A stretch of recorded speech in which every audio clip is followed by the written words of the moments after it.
What I'm trying to develop here is the maximum in a learning context. That is a psychological, physical, spiritual, emotional place where we can begin to learn. Now, piece of this learning context is to have a device for letting the feelings and the needs to have a source of expression. So the first element in the learning context is a temperature reading. Now, I'd like you to think for a moment of a thermometer. You know how thermometers are? They say, some point below is freezing and someplace up here you roast, and then in between there are degrees. They just don't have two, roasting or freezing, but they have the thing in between. And if you look at the thermometer, at least you can gauge a little bit about what kind of clothes you want to wear. Have you noticed that? Inside it's all nice, toasty, warm, and then maybe it measures 30 degrees below zero outside. And so you go by that thermometer. All right, we all have thermometers of sort. But this is taking a psychological and a social temperature for the group. Now, everything I do as a device has a history to it. I'm the kind of person that I get images about things when I've had lots and lots of experience about something, and then all of a sudden pictures come out. And this temperature reading came at a time when I was taking people up into the Rockies. We call a place called the Dardanelles. We took up 120 people. We were there for 2 weeks. And these were all families, and they came for treatment reasons. And I didn't have this device then. One day, a little boy killed a chipmunk. He was 10 years old. And I don't know why he killed a chipmunk, but he did. But what happened was little group started over here. Isn't that terrible what that little boy did? And then I heard about some parents saying to other parents, watch out for him because he killed some chipmunks. And then I was watching this, and I thought, my God, let's do something about this. So I had a good friend, little 8-year-old kid. Those 8-year-olds are wonderful. So are 4, 7, 6, 5, and 10. And so I was aching over this. And she said to me something very interesting. She said, maybe he didn't mean to do it. Well, I thought that was a very good idea because I was caught up in the business about how this little incident was separating his whole group. And then I could see that some parents thought, a little boy kills a chipmunk, then they could see him killing 16 people down the road. He was only 8. Anyway, so I took my little friend's advice to my head, and I said, there is a whole set of feelings going here. What I'm going to do is bring the whole group together, and I'm going to talk about these feelings. And then what happens also to me, certain kinds of forms appear. So the first thing that came in this one, which I reversed, are all the worries and the angers. That's now number 2. But that day, I had to pick up the worries and the angers. And so I just said, a little boy, Joshua over there, killed a chipmunk. And I understand many of you have different reactions to that. So let's talk about him. And so people started to talk. And I said, let's talk about the part that worries you and angers you. Because I saw that as a divisive kind of thing. And so they talked, and they told me very nicely. I have the kind of rapport with people that they know it's okay for me to tell me negative things. It doesn't happen right away, but it happens, and it happened then. So as people started to talk about their angers, and I received them, and I found out, helped them to find out how other people were seeing and feeling the same thing, we began to make a connection on the human level. How many of you have been in groups where there's something happened and then you see the polarizations? Let's see. Okay. Now you know what happens when the polarizations happen. You have to be at war. You either have a quiet war, which is resistance, and I don't talk to you, or you have an active war where you try to kill each other. You probably never did that, but you saw it. But that's an old way of going. So as I allowed for the expression, and not only allowed for the expression, but gave it a positive form. If we have a feeling, then we need to find a way to let it become something we can ourselves acknowledge. Do you know how many people get upset because they're angry? How many in this room feel guilty when you're angry? Oh, okay. Do you know why that is? Mostly because when you were little and you looked angry at your mother, she said, "How could you do that to me when I do so much?" And you didn't say it, but you thought, "Well, I can do that." But anyway, so we have the expressions. Now, I began to realize, and I did even that day, that if we only stick at the level of worries, we can bond at that level of feeling negative and knowing that there are a lot of others that feel that way. But that's only a piece of it. So then I knew that there were appreciations. I put that first now. That day I had it next because I got the worries out so people didn't feel they had to kill each other, and then into the appreciations. Are you aware that how many appreciations you have which you don't give voice to? How many of you know that? Take it for granted? Let me see. Come on, let's see. Okay, wonderful. Don't be bashful. I just want to check here. I want to always know I'm still in the world.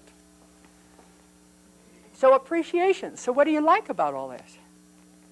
And there's a lot of relief when that happens.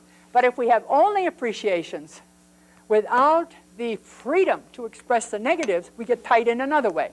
How many of you have been in places where you know you're only supposed to do right things and good things? Yeah, you know how your stomach aches on that one. All right, these were the two that came up that day. Then I began to think about it.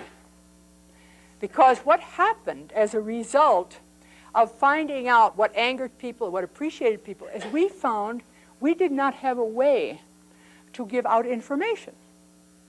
So there became then, what is the new information we need? But it came about in the way of puzzles. I didn't know what to do. This happened over here, and that happened over there, and I don't know what that's like. When we come to a new environment, we always have puzzles. There isn't any question. Now, for many people, puzzles, if you're grown up and smart, you don't have any puzzles. You know exactly what to do, don't you? Well, of course. Now, don't admit that. I mean, isn't that the expectation for many people? Now, the puzzles give us an opportunity to, it's like any context has as many eyes as it has people in it. There is no one, no matter how smart, wonderful, whatever it is, can see everything that's going on. So all the eyes that are going on have a chance to bring in other pieces. That becomes a love gift. So the presence of a puzzle is the comment on some new information. Can you follow that? Like when you were a kid, what would have happened if your parents had the idea that whatever puzzled you, come and tell us about it. Then you could say, well, you know, I looked at my brother's penis and it's got funny stuff on the end. And your mother wouldn't faint. She'd say, well, I don't know how you saw his penis, but let's take a look together. I don't think she did that, but anyway. Now the puzzles, you see, it's easy to talk about a puzzle of well, I noticed that went down on the street there, down on that street, and this went over here, and that's a puzzle. It's fairly easy to talk about that. But the puzzles that have to do with our basic self and others, which I hope we'll get to in this room. And that's the place where the greatest risks go on, and it's also the place where we get our best opportunity. You know what you do if you have a puzzle? Many people, I don't know what you do. I'm making this up. You have a puzzle, you don't go directly to the person, you go to somebody else and say, you know, I got that puzzle. But a lot of people aren't that kind. They say, this is what happened. Isn't that awful? That's what we do with that. I would hope that wouldn't happen here. Now, the puzzles lead directly to new information. And ways of having information. For instance, there's going to be new information all the time. It's like there will be puzzles, and there may be some worries and angers and appreciations. It's normal for people to have worries from time to time. Not abnormal. As my brothers used to say, look, Virginia, your face hangs out all the time. And we always have reactions to it. I have a pair of twin brothers that are just younger than me. We used to do a lot of things like this. So just our presence can sometimes make a difficulty for somebody. Have you ever noticed that? Yeah, it's just that way. All right. Then there are some things where people are reacting in a negative way without knowing it too. So it's normal for us to look at those parts. And it's normal to have puzzles. Who knows everything all the time? I once had a family where there were 10 children in the family. Mother called me up and she said, I have such trouble. I said, what is it? She said, I never know what's going on in this family. So I said, well, I don't know either, but come in and let's see what we can figure out. So I made all the dyads, triads, and individuals that were in that family. We had something like 950. And she said, I don't have to worry anymore. Of course there'll be puzzles. She thought she had to know everything. Because as an adult, she should know everything. I said, no, you can't. All you have to do is depend on a good pipeline. All right. New information's coming along all the time because simply we're growing. And that is present. These are then made explicit in a group. And what this does is to help people to know that what was once something that had a negative tag to it is a normal thing. What we need to do is to bring it out. Now the last one were hopes and wishes. And there are two classes of those. One is for now, and the other one is for later. And later can be 10 minutes or 15 or a year. So we have those things. So this is what the temperature reading is, and it is one of the devices in developing a learning context. And what I hope it will do for you is to let you know, because these are normal things, therefore you can have more freedom to comment on them. And not only that, but that your commenting expands my knowledge and everybody else's knowledge of the group. I want to take a minute or two at this moment and just find out from you what's happening for you right now. And I'm interested, I didn't know you were going to come back right to the temperature reading, but that boy and the chipmunk, and I really understood puzzles and complaints and recommendations. And I didn't understand as much about new information or appreciations. And so I was hoping maybe I would understand more with a continuation of that story, because I'm dying to find out what that whole group of people... Oh, all right, I'll tell you. Thank you, I'll tell you. That's very good. Sometimes I start at beginnings, and if there wasn't the freedom to comment, some of you would let me get by with that. And you didn't. Well, what happened was, as this... Come over here, Sean, because I don't... You're not very good at being seen through, neither either. That's true. What happened was, as we went into all this, the empathy and the identification with this little boy who began to talk about how he felt outside. He came there with a father who was very rejecting of him, and a mother who was trying to push the father to do something with him. And I didn't know that as clearly as I began to know it. As the people began to identify and began to let the evil idea go, you know how we do that? It's the image of the negative. And as they talked, they let that go. And pretty soon, the father, who was sitting way over there, at a certain point came up behind his son, and he said, I'm not going to let you be critical toward him anymore.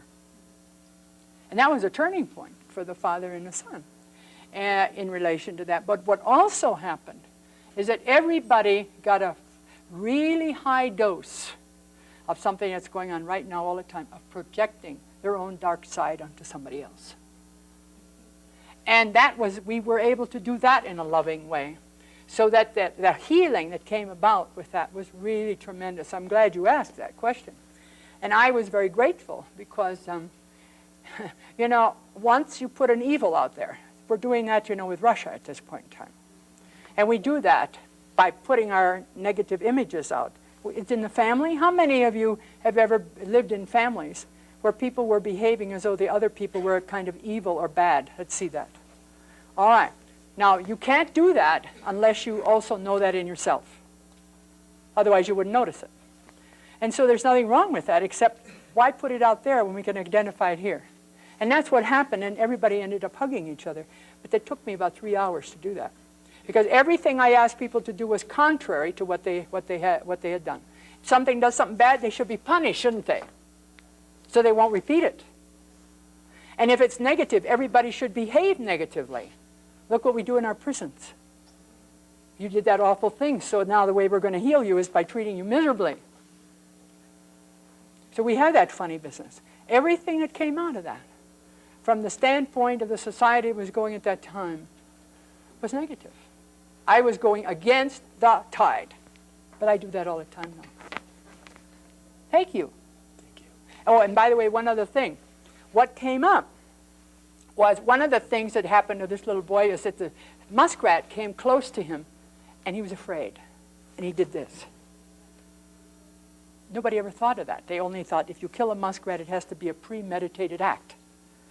Now, sometimes I think that happens when these hunters go out and shoot 10 deer and leave them lay or take their horns. I don't know that there's much difference. But anyway, with this little boy, he had killed this muskrat in a fit of fear. And that was new information. That was absolutely new information. That's right. And then everybody could identify with the idea, in fear, I do things that I'm not very proud of afterward. Any of you had that experience beside me? Yeah. Because in that state, we can't see or hear very well. So anyway, thank you for that, John. And you know, we're setting a model here. Now, I want to show you something. Always, whoever is the leader of the group, and in this case, it's me, one of the things that the participants have to find out, if practice really follows what I say. And if I say, you know, the freedom to comment is welcome. Now, let me tell you how I could have really screwed that one. Sean came up here and he said, you didn't tell us about the rest. I said it wasn't time, so wait. How many of you would still believe me? You wouldn't. It's like the mother who says to her adolescent girl, tell me, dear, confide in me. You can trust Mother. You're not a girl, but anyway. I just wanted you to know I knew that. And so you tell. And then the mother says, I don't know why you did that. I brought you up better than that. What happens to the confidence? See, and that's one of those funny businesses that goes on all the time. How can you let somebody know of your scare or your different idea without putting them down? So thank you for that. Now, what I started out with was to develop a learning context. A context in which we are free to take risks, to go to new places. That's what learning is. And I presented one of the, what I consider a basic vehicle for making that possible. To look at these things and have a way of being able to comment on them. There is one thing that didn't get stated by me this morning, but it was stated by somebody else. All complaints, which is where this is as well, they of course originate with a person, and that person is the best one to say what the recommendations for change would be. So complaints are accompanied with recommendations for change, because you're the best source of that. And then there's another thing. This is a practice in taking charge of yourself, because if you come to me and tell me something's wrong and the message is you take care of it, you're doing two things. You're robbing yourself of the opportunity to be the specialist on your own change, and you are giving yourself a chance to be dependent, and the other one is giving themselves a chance to take care of you. But neither of those are really so helpful. So that was that part of it. This will go through in some form every morning. And also, we will work toward this being something that isn't going to take a long time. However, at the beginning, this is new for many people. And so we take the time that we need to. Actually, I think that this vehicle is a way of helping people bond, because it says that all of these are normal things. So if you come up with a complaint or an appreciation or a hope or a puzzle, you're only showing your humanness, not how you should have done it differently. So that is one of the pieces of the learning context. And I will be developing more because to the degree that we can develop a learning context, we'll be free to give support to taking the risks we need to take to learn.